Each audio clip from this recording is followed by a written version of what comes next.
Praise the Lord. It's a new year. I am Julien. I would like us to share a beginning of the year word that is in Psalms 121 and know what God is telling us today about the new year. Let's read the Psalms. I lift up my eyes to the mountains.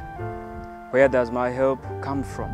My help comes from the Lord, the maker of heaven and earth. Most of the times we lift up our eyes, looking to where we are heading to and where we are going, but we see nothing other than mountains. This is David who is speaking to himself, saying that I lift up my eyes to the mountain, and where does my help come from? You may ask yourself that where does your help come from, or where is your help going to come from? Your help is going to come from the Lord, the maker of the heaven and the earth. And if you're helped by the Lord who made the heavens and the earth, then you're not going to lack anything, because when he comes to help you, he's going to bring everything that you need, because the heaven and the earth belongs to him. Down he says, I will not let your foot slumber. I will not let your foot sleep. He who watches over you will not slumber. And indeed, he who watches over Israel will neither slumber nor sleep.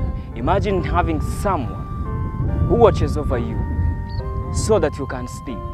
Most of the times, this happens when we are sick. That is when we have someone to sit on our side to keep us, so that we can have sleep, so that we can have rest. And this is what God is promising us today.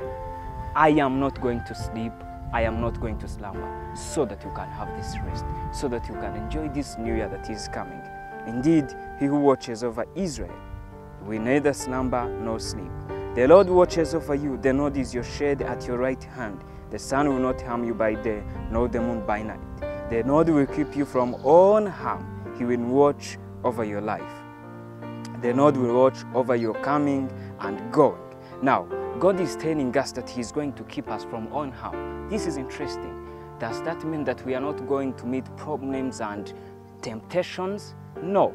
Remember the story of Job. God kept his knife.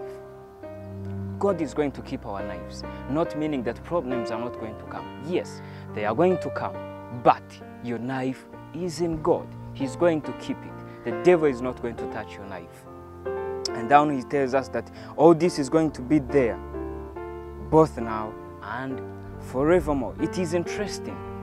We see God here telling us that I am watching over you. And he says, I will be your help. I will not let your foot sleep. I will neither slumber nor sleep. I will not let the sun and the moon harm you. I will keep you from all harm. I will watch over your life. I will watch over your coming and going. You may ask yourself that God is going to do this for how long? You know, men get tired of us when we tend to change. But is God going to leave us? No. He tells us that he is going to keep us. He's going to do all this. All these promises are going to be there, both now and forevermore. It is interesting. And this sounds so nice to me, that God is going to be with me, that God is going to be with you, both now and forevermore, watching over your life. Remember, he's faithful. And God today is telling us not to figure things out. Do not figure them out. God has already done it. Just trust in him. Just put your faith in him, and he's going to bring it all to pass. God bless you. Happy New Year.